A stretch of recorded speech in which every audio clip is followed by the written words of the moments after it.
With November in the books, who has seen their stock rise and who has seen it fall for the Sharks?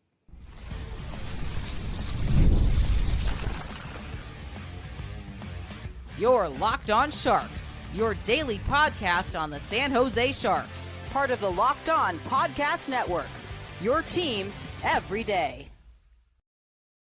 Hello, welcome to Locked On Sharks, the premier hockey podcast covering your favorite team in the Bay Area. My name is JD Young, caretaker at the Reef, also the co-host of Locked On NHL. I want to thank you for making Locked On Sharks your first listen.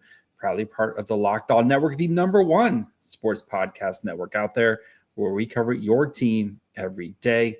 And if you want to be an everyday, all you have to do is just follow along wherever you get podcasts. And of course, you can watch on YouTube as well. Today, we're going to be looking at, since November's done, we're going to be kind of taking a nice stock up, stock down on some players. Looking at Yaroslav Askarov, who had as Randy Hahn likes to say, a November to remember, and his stock is at an all-time high. We'll be discussing Toffoli, who's going through some struggles right now, and Collin Graf has earning a new contract here. So before we get to all that, do want to let you guys know that today's episode is brought to you by FanDuel. Right now, with the NFL action going on, you want to be right in the middle of the season. Visit FanDuel.com and place NFL live bets all season long.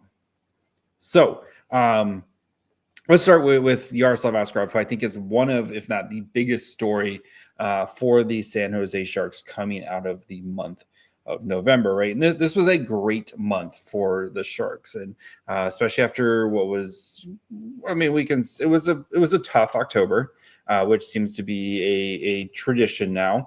But the Sharks really found their game in the month of October, and a big reason for that was this dude named Yaroslav Askarov for the Sharks. And right, there was another player, tough October. Calendar flips over to November, and Askarov is one of the best goalies in the NHL, based, just his style of play and what the Sharks were able to do with him in net, right? And the Sharks actually, in the month of, as crazy as it sounds, in the month of November, the Sharks had the most points in the Pacific. They had 19 points in the Pacific. That's more than the Ducks, the Kings, more than everybody in the Pacific. With only, the Western teams were much better, but or this not the Western, sorry, the Central, those juggernaut teams over there. But the Sharks had the most points in all of the Pacific in the month of November. Now, a lot of it, again, comes to one Yaroslav Askarov doing crazy Yaroslav Askarov things. Askarov's played 10 games, 1.88 goals against average, 944 save percentage, 8 wins, 2 losses. He allowed 18 goals and made 302 saves on 319 shots there. Yes, that does include the game against Colorado, of course, where he gave up 4 goals and got pulled in that game, and that game was definitely not his fault in the way the Sharks just showed up to play. For example, Nedeljkovic, who had a fine month, he had a 907 save percentage with a 269 goals against during the same time. In 6 games, he allowed 15 goals in those 6 games while playing 250 minutes less than Askarov during that time, and saw 161 shots on goal compared to Askarov's 319. Askarov, I think it's fair to say, has done everything to quell any questions about one, if he's the goaltender of the future. 2, did the Sharks screw up on this trade? It's very clear that the Sharks made the right decision with Askarov and letting him spend another season in the AHL to develop and sticking with him this year when things weren't going well, right? It would have been very easy just to continue to ride Nedeljkovic, who had a really good start to the season, barring the game against Vegas where he decided to lose his mind for 5 minutes. But it would have been very easy just to kind of continue to ride Nedeljkovic and just, or even send Askarov back to the AHL and say, go figure things out. We'll see you in a couple weeks. But the Sharks, they know if they're going to go anywhere, maybe not this season, but just in general, Askarov is going to be the guy that leads them there, at least from the pipes, right? And I think that, speaks to just Askarov's, like maturity in his game, right? Where he mentioned it, right? I just need to take a deep breath, right? Take a deep breath, realize it's not right. We're not going to turn this thing around in one night. As much as there's a lot of expectations on him, like there's reasons why there's expectations, and he is so far, I think, delivered up to those expectations. Askarov currently sits 14th in the NHL when it comes to goals saved above expected via money puck. He's played 16 games. So he's basically saving about half a goal more than expected. 0.656 goals saved above expected per 60 minutes, which again, like that's right around where that's kind of, sorry, I'm looking at the wrong thing. But still, like that's a well above what we saw from any Sharks player goalie over the last couple of seasons, with the exception of 0.547. That's what I was trying to look at. I got my columns mixed up. Sorry. 0.547 goals saved above expected over per 60 minutes. So that's well above expected compared to what we have seen from any Sharks goalie not named Mackenzie Blackwood over the past couple of seasons. Like it's pretty clear that without Askarov, this team would not be in the position that it's in. And yes, Celebrini is awesome, and Will Smith both have been great. And I spent the whole basically second segment of yesterday's episode talking about how great they've been. But Askarov is, I think, is the rock for this team, right? And Celebrini and Smith are going to do a bunch of cool stuff. But Askarov, like this team is going to go as far as Askarov can help carry this team and help kind of cover for its defensive deficiencies. And we saw it in the Vegas game, right?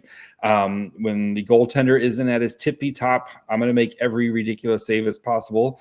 And Nedeljkovic played a solid game, but you think of the Mitch Marner play, right? Where he just overcompensates for that, and it's just a wide open goal. And the defensive miscues in that game, which there were a fair number of. If you don't have Askarov just covering up those types of mistakes on a night in, night out basis that he's been doing, especially this month, I think you see more of those types of performances, right? Where all of a sudden it's 4-1. And again, credit to the Sharks for battling back and making that a game. But you see more of those types of performances. When anytime Askarov is in net, I think the Sharks know they have a really good shot of winning a game. And sometimes you're going to run into buzzsaws like Colorado, but any given night Askarov is in net, you feel like you got a chance to win the game. And I think that speaks to just how far he has come in a short time, right? And, had a great season with the Barracuda last year. You saw glimpses of it, of him just being a difference maker, especially in the playoffs last year when the Barracuda were missing their MVP. And they basically were like, we can give you 2 goals, Askarov. That's about it right now. And Askarov's like, I got this, guys. And he drug them through the first series. And he almost stole another series against Colorado, which was a very good or great team last year. So you're seeing that now this year. If you get 2 to 3 goals and Askarov's in net, you feel like you're going to have a chance to win because Askarov has been that dialed in to start the season. So his stock right now is through the roof, especially kind of where we were at this time last month, right? Where things were not great with Askarov and there was a lot of questions. And he, I think, has put that to bed on just what he means to not only this team, this franchise, and where he's going to help bring this team going forward. So We're going to talk about Tyler Toffoli next, who's had a bit of a rough time here. But you know what? I think things are going to turn around for him here rather quickly. So we'll get to Toffoli. We'll talk about Collin Graf's potential new contract here as well. When I'm hydrated, everything just works better. My focus, energy, mood, even my skin. That's why I've been using Drip Drop. It's doctor-developed hydration that keeps me running at full power no matter what my day looks like. Drip Drop isn't your average sports drink. It delivers 3 times the electrolytes and half the sugar of leading brands using a science-backed formula trusted by medical professionals, firefighters, and over 90% of top college and pro teams. Drip Drop, first of all, it tastes amazing. I really like the cherry and the fruit punch. I had a fruit punch today. Just wasn't feeling myself early afternoon. Had a fruit punch and really kicked in. Made me start just feeling better overall. Hydration has become a non-negotiable for me. Drip Drop helps me feel sharper, calmer, and honestly, again, just better feeling overall. Right now, Drip Drop is offering podcast listeners 20% off your first order. Go to dripdrop.com and use code LOCKEDONNHL. That's dripdrop.com. Promo code LOCKEDONNHL for 20% off. Stock up now before the heat hits hard and keep your mind and body performing at their best with Drip Drop.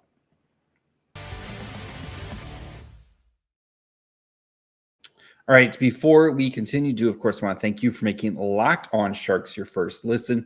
If you haven't yet, perfect time to subscribe, as we, of course, have reactions after Sharks games.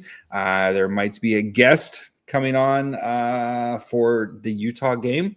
We'll just keep that closed. Right now, we also do have another interview with a Sharks prospect ready to go. That'll be coming out later this week as well. So plenty of great stuff coming here at Locked On Sharks, where we cover your team every day. All right. Tyler Toffoli, who has had a difficult start to say, a difficult November.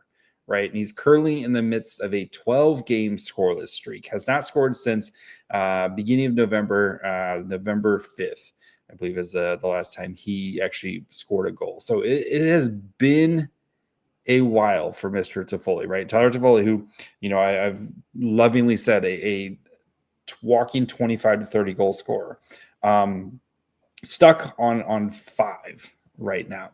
And while Toffoli, maybe we're not seeing the goals go in, right? As in this last month, he had 1 goal, like I said. He's still doing a lot of other positive things, right? And he was 3rd among Sharks during the month of November when it came to scoring. It just wasn't the goals, right? You had Celebrini, who had 20 points in 15 games. You had Will Smith, who had 14 points. Celebrini, just 8 goals, 12 assists. Smith, 6 goals, 8 assists for 14 points. And then Toffoli, 1 goal, 7 assists for 8 points during that time. And I know Eklund missed, 4 games in there, missed some time in there because he's a little bit further down and also was going through a little bit of a slump himself. But I do think Toffoli, while again, Saka is definitely down on Toffoli right now because you brought him in to help score goals, I don't think it's the end of the world right now for Toffoli. Now, I do think those goals are eventually going to come for Toffoli as something we've talked about. And this isn't even the longest scoreless drought he's gone through. With the Kings, he had a 16 games during the 18-19 season, where he from November 16th to December 17th. Same time frame. So he had a 16 games without a goal during that time. All right. In that was the 18-19 season. Tyler Toffoli still ended that year with 24 goals in the 18-19, or sorry, no, that year. So that year he only ended up with 13. So tough year for Toffoli that year. But I still think this is a guy who is going to give you 20 goals, even if this year has not gotten off to a great start with the 5 goals so far this year. And I still think he is a 20 to 25 goal scorer for the Sharks this year. And that is okay. And especially with the emergence of Will Smith and his goal and scoring prowess, and he's currently on pace for 30 goals. And if Michael Celebrini's anywhere like over 40 goals, Tyler Toffoli getting 20 to 25 goals, and if William Eklund can be in that 20 to 25 goal range as well, like that is okay for where the Sharks team is at right now. So, and again, he's doing a lot of other positive things except for just putting the puck in the back of the net. So I think it's coming. I think Toffoli is going to hit a hot streak here.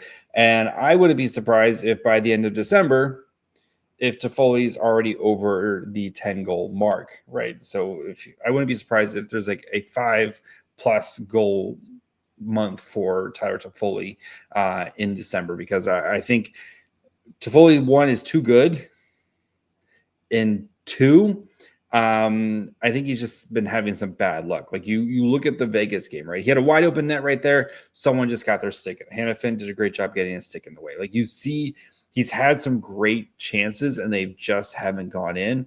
Tyler Toffoli's goals are going to start coming here, especially if he's playing with Smith and he's playing with Celebrini, right? We know those guys are the engine for the Sharks right now, and whoever they play with, is that person is going to benefit from them. And I think the way that Toffoli plays the game, where he is that net front presence type of guy, and the way Smith and Celebrini play, they're going to do a bunch of cool stuff, and all old Uncle Tyler has to do is just hang out in front of the net, and he's going to get some tap-ins here. And I think once he sees that next goal go in, you're going to get the monkey off the back from him, and I think he's going to go on a bit of a hot streak here because he's been playing too well.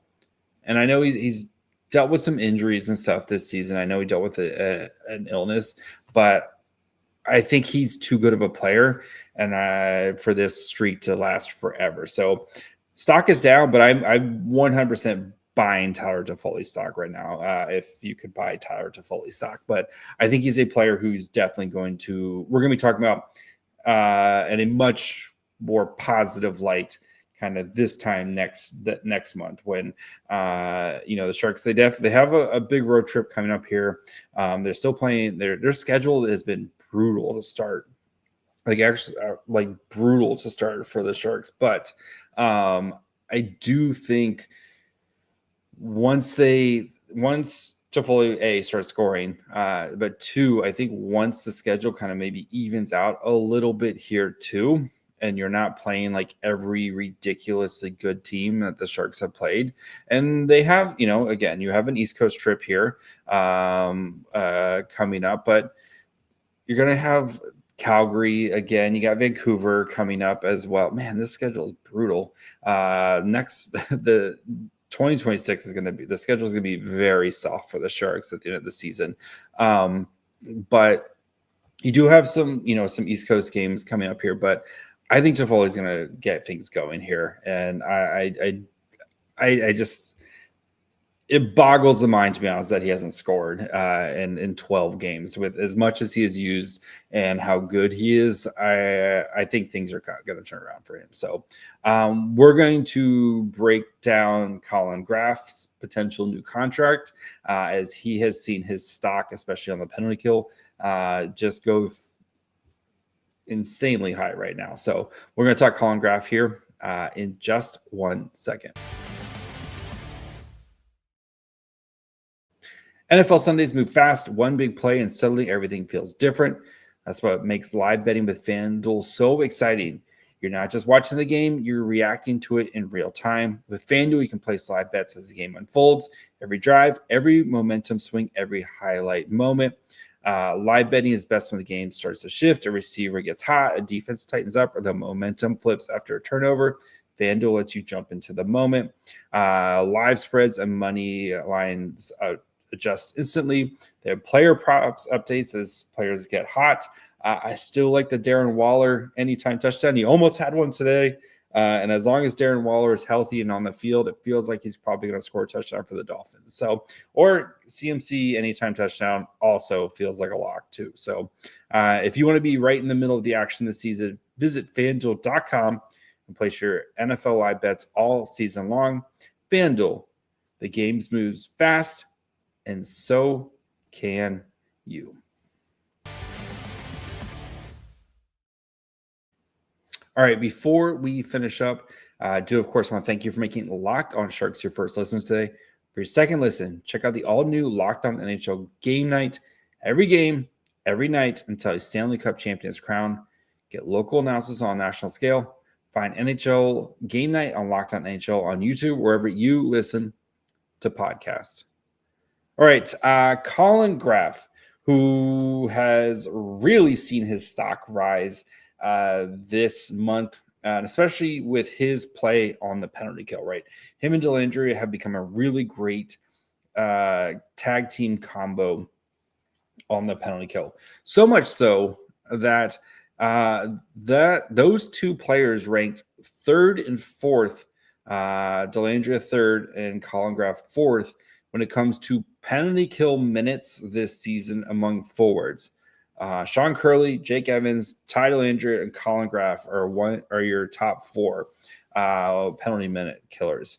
Dellandrea's got 81-42, Collin Graf 78-24. Dellandrea, of course, can take face-offs, so that's why he's got the little bump there, especially on 5-on-3s or 4-on-3 types of scenarios. But anyway, Graf, though, has really seen, I think, his game stabilize. You see the way he plays in all three zones. Like Shang likes to call it like winning hockey. He did a really great job of kind of breaking down on a recent article on San Jose Hockey Now, just kind of a shift from Collin Graf and just that tenacity, right? That dog per 60 in him, where he is going to make things difficult and make those winning plays that every team needs, right? He's that Swiss Army type of player of whatever you need me to do, coach, I'm going to do it. I'm going to give you 1,000,000% every time.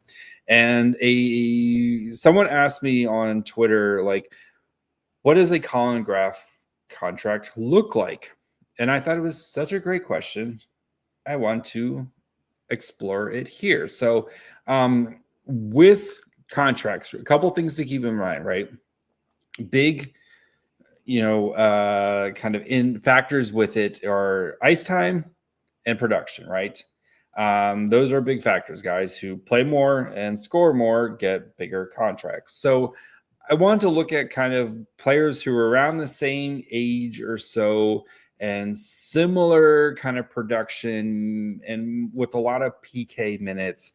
And also those like just third line winger type of players, right? And try to find what I thought would be a fair contract to base off of. And a couple guys came up, and not all of these guys are third line guys, and maybe some are a little bit older and stuff. But again, we're trying to find other contracts to base it off. So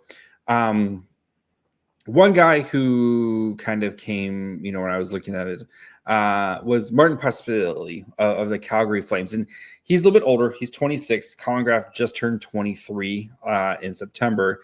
And, for Possibility, he's been not like a big kind of goal scorer, production guy. He has 49 points in 144 games. Just for example, Collin Graf has 23 points in 65 games. And this year's got 10. Let's just say Graf, if he kind of continues at the same trajectory that he's on, he probably finishes like 30, 35 points. I think is probably, a fair assumption for Collin Graf, right? Probably somewhere in that range, that 35-point range for Graf. Maybe he's got like 10 goals, 25 assists. We'll just make it nice, even numbers while playing, 75, 80 of the games for Graf. So I think that's easy numbers to work with, right? So he, back to Possibility, he's a little bit older. Like I said, he's just signed this offseason at the age of 26, coming off a 2-year deal, $1 million. He signed a 3-year deal at $2.5 million. So again, production wise, like it's fair to say, I think Collin Graf is more likely going to perform at a little bit higher pace than that. So again, I think that's very much a baseline contract to potentially look at. Then I looked at Vasily Podkolzin, who just signed a new contract. So he's entering the last year of his deal at 2 years at $1 million as well. He's 24. He just signed an extension that kicks in for next season. And that is a 3-year deal at $2.95 million. Podkolzin, he is a little bit, well, one, he's a player who was a top 10 pick. So that is going to be something you have to kind of keep in mind. As you know, is that like those guys are always going to kind of get that second, third chances, right? But last year he scored in 82 games. He had 8 goals, 16 assists, 24 total points, 82 games. And, you know, didn't really get much, like he got a little bit of PK time. He's about 42 seconds a game PK time, but, you know, and again, much deeper, much more cap constrained team like Edmonton, you know, like they're going to have to kind of stretch those dollars out a little bit more. So, and this year in 26 games, he's got 4 goals, 6 assists for 10 points. So it's very like the exact same production or similar production for Collin Graf, right? So he signed a 3-year deal, like I said, 3-year deal at basically just under $3 million, right? Another player, and then I just wanted to look at kind of like how other third line wingers are paid. And then I went to Connor Brown, who's much older, right? He's 31, starting year 1 of a 4-year deal with the New Jersey Devils. Similar production, less games, but he's got 6 goals, 3 assists, 9 points in this season. He plays 13-14 5-on-5 time and 250. He's a big time PKer like Collin Graf. So his deal is, like I said, 4 years at $3 million. And I think that $3 million is probably a really good starting point for the Sharks. And I would go with probably like something around, if I was, you know, looking at where Graf is in his career, and, you know, as this team continues to get better, you would assume he's going to continue to get better and you might see more production out of him. So I wouldn't be surprised if the Sharks signed him to a 3-year deal, which he would still be an RFA after. Like he'll be an RFA until he doesn't become UFA until 2030. So I think a 3-year deal at about $3 million, maybe a little bit more, especially with the cap going up here. I think that feels like it's something pretty fair for both sides, right? Where you have a guy who was an unrestricted, or, you know, it was an unsigned, you know, college free agent, has come in here and has worked very hard, has fit into a role with the Sharks, right?